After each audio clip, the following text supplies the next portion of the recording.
નમસ્કાર ખેડૂત મિત્રો, હું હરેશ પટેલ સહજ એગ્રોથી આપ સૌનું હાર્દિક સ્વાગત કરું છું। મારો મોબાઈલ નંબર છે 8200314715।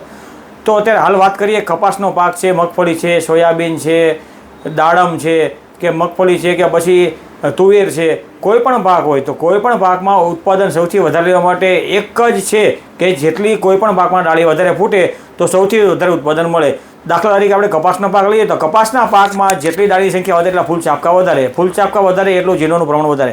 તો કોઈપણ પાકમાં ઉત્પાદન વધારવું હોય તો સૌથી વધારે ડાળી ફોડવા માટે પ્રોસીડનો ઉપયોગ કરો। પ્રોસીડમાં ફોલિક એસિડ આવે છે અને માત્ર ખેડૂતને 30 રૂપિયાનો પંપ પડે છે। 30 રૂપિયા 250 ગ્રામના 30 પંપ થાય છે, 10 પંપ થાય છે અને 30 રૂપિયાનો પંપ પડે છે। તો એકવાર અવશ્ય પ્રોસીડનો ઉપયોગ કરો અને ખૂબ જ સારા રિઝલ્ટ છે। કોઈ પણ પાક લો, દાડમ લો, કપાસ લો, મગફળી લો, સોયાબીન લો, તુવેર લો, કોઈ પણ એરંડા લો, કોઈ પણ પાકમાં એકવાર અવશ્ય છંટકાવ કરો અને તમારી જાતે વધારે ઉત્પાદન લો અને વધારે નફો કમાવો। ખૂબ ખૂબ આભાર।